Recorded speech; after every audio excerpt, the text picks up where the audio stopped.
لا تحسب أن الدين بعيد عن حب وحياة وبهجرك للدين ستحيا تعشق ما قلبك يهوى أو أن الأيام Aliran Murji'ah. Secara bahasa, Murji'ah berarti menunda, mengembalikan, dan memberi harapan. Dan secara istilah, yaitu golongan manusia yang tidak mau turut campur dalam pertentangan yang terjadi waktu itu, dan mengambil sikap menyerahkan persoalan kafir atau tidaknya seseorang kepada Allah. Dan secara umum, kemunculan aliran Murji'ah merupakan antitesa terhadap aliran Khawarij, terutama dalam persoalan iman dan kafir. Sejarah kaum Murji'ah pada mulanya ditimbulkan oleh personal politik yang muncul di sekitar personal khalifah yang membawa personal atau perpecahan di kalangan umat Islam setelah wafatnya Utsman.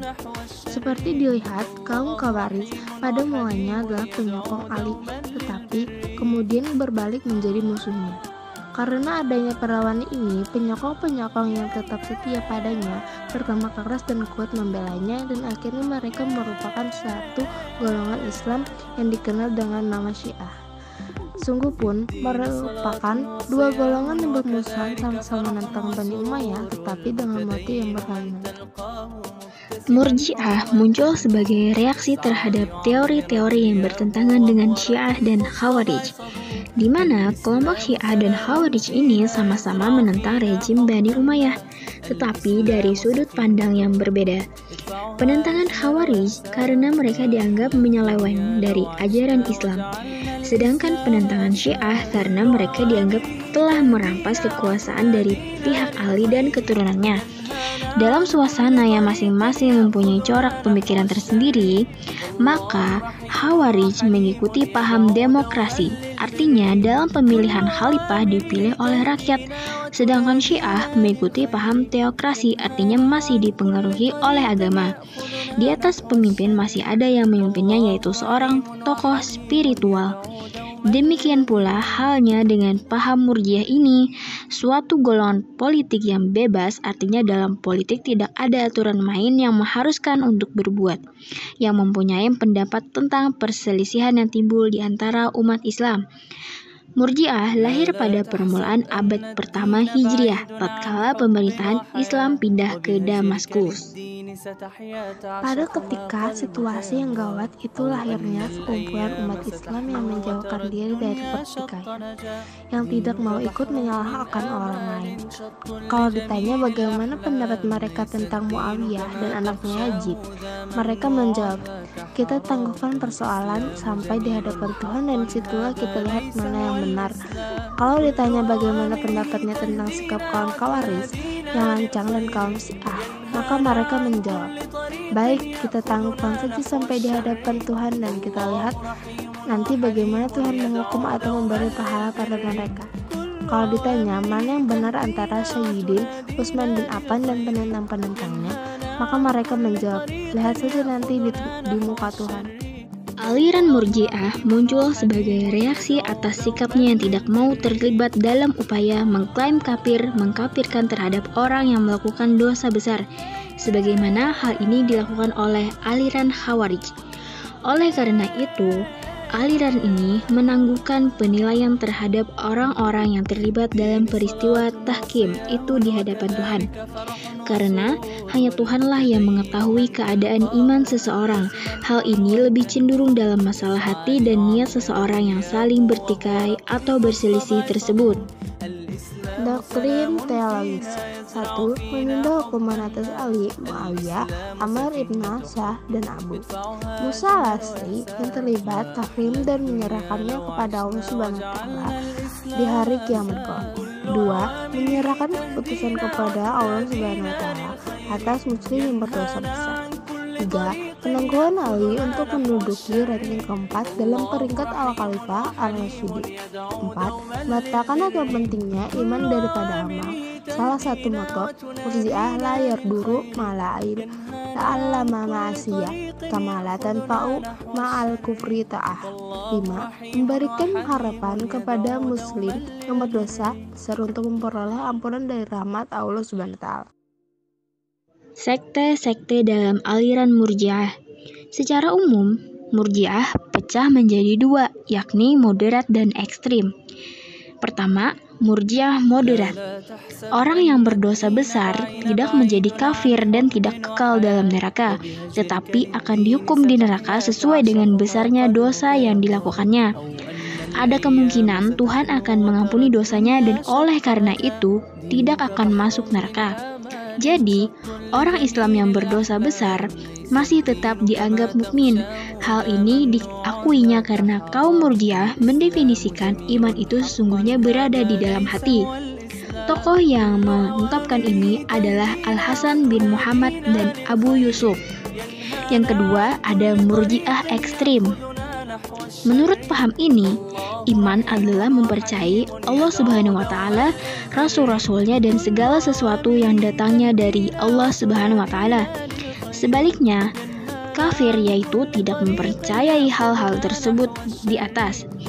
Apabila seseorang sudah mempercayai Allah Subhanahu wa Ta'ala, Rasul-Rasulnya, dan segala sesuatu yang datang dari Allah, berarti ia mukmin meskipun ia menyatakan dalam perbuatannya hal-hal yang bertentangan dengan imannya, seperti berbuat dosa besar, menyembah berhala, dan minum minuman keras. Golongan ini juga meyakini bahwa surga dan neraka itu tidak abadi, karena keabadian hanya bagi Allah Subhanahu wa Ta'ala. Tokoh yang mengungkapkan pendapat ini adalah Jaham bin Safwan. Sekte Murji'ah ekstrim. 1. Al-Zamiyah. Tokohnya adalah Al-Zam Ibnu Safwan.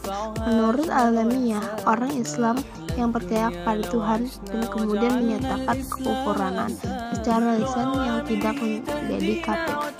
Karena iman dan kufur tepatnya hanyalah dalam hati, bukan hanya bagian lain dari tubuh. Manusia menurut Al-Zamiyah, orang dikatakan kufur kepada Allah kalau tidak mengetahui tentang Allah. 2. Al-Saliyah. Tokohnya adalah Abu Al-Hasan Al-Salihi, berpendapat bahwa iman ialah mengetahui Tuhan dan kufur ialah tidak mengetahui Tuhan.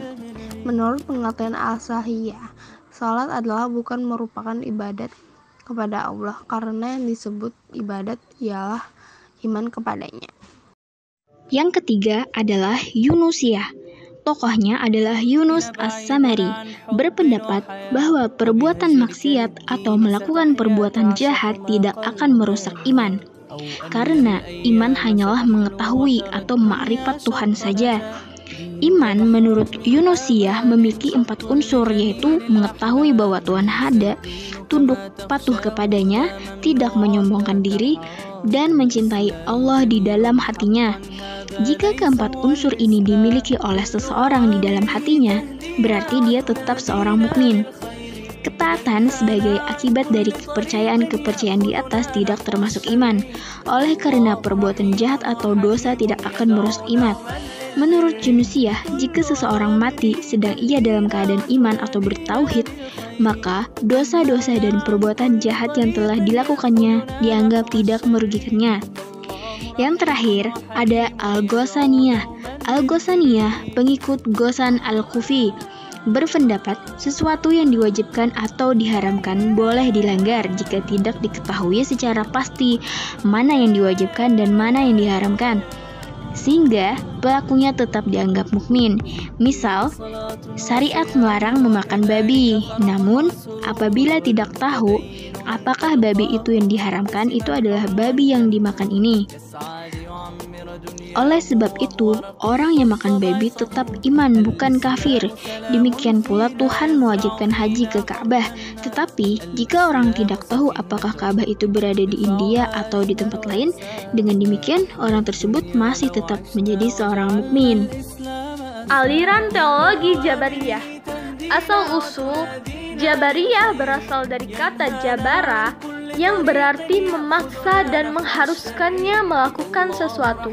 Aliran Jabariyah adalah aliran teologi Islam yang berpendirian bahwa manusia dalam setiap kehendak atau perbuatannya dilakukan secara terpaksa atau fatalisme karena telah ditentukan Allah Subhanahu wa Ta'ala dalam qada dan qadarnya. Kelahiran dan pertumbuhan. Benih-benih faham Jabariyah telah ada sejak Nabi SAW masih hidup.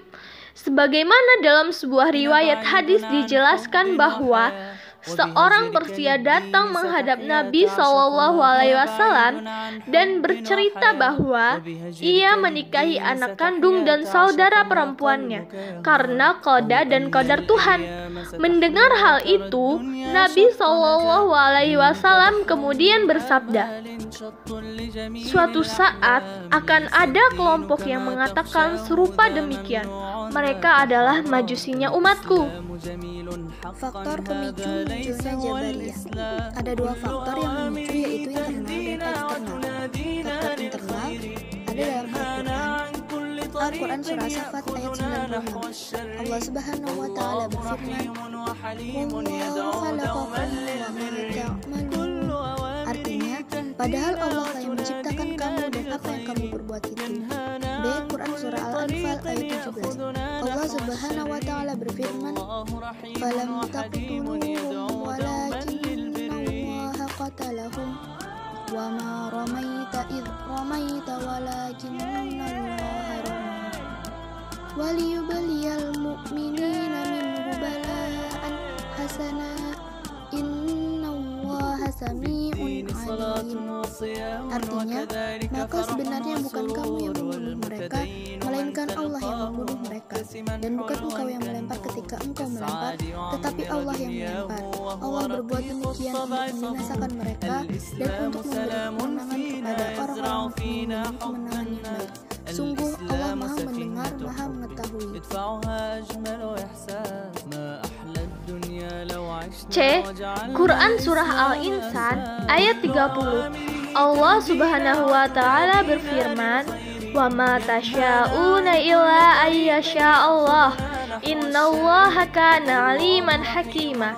Yang artinya, tetapi kamu tidak mampu menempuh jalan itu kecuali apabila dikehendaki Allah. Sungguh Allah Maha mengetahui, Maha bijaksana. Eksternal. 1. Faktor geologi. Kemunculan Jabariyah dipengaruhi dengan geokultural bangsa Arab. Kondisi bangsa Arab yang dikungkung oleh gurun pasir Sahara memberikan pengaruh besar ke dalam cara hidup mereka. Kondisi tersebut menyebabkan sikap pasrah terhadap kondisi alam yang mereka hadapi. 2. Pengaruh agama lain. Adanya pengaruh dari pemikiran asing, yaitu pengaruh agama Yahudi bermazhab Qur'ah dan agama Kristen bermazhab Yakobit. Jabariyah ekstrim. Jabariyah yang ekstrim mengatakan bahwa manusia lemah, tidak berdaya, terikat dengan kekuasaan dan kehendak Tuhan, tidak mempunyai kehendak dan kemauan bebas sebagaimana dimiliki oleh paham Qadariyah. Seluruh tindakan dan perbuatan manusia tidak boleh lepas dari skenario dan kehendak Allah. Segala akibat, baik dan buruk yang diterima oleh manusia dalam perjalanan hidupnya adalah merupakan ketentuan Allah. Tokoh Jabariyah ekstrim. 1. Jahm bin Safwan. Jahm bin Safwan merupakan murid dari Ja'ad bin Dirham. Ia merupakan seorang ahli debat yang memiliki etika, pandangan, dan pengetahuan yang tinggi. Doktrin yang dikembangkannya adalah manusia tidak mampu berbuat apa-apa. Surga dan neraka tidak kekal. Iman adalah ma'rifat atau membenarkan di dalam hati. Kalam Tuhan adalah makhluk. Allah bukan sesuatu, tidak pula mempunyai sifat. Tuhan tidak dapat dilihat di hari kemudian.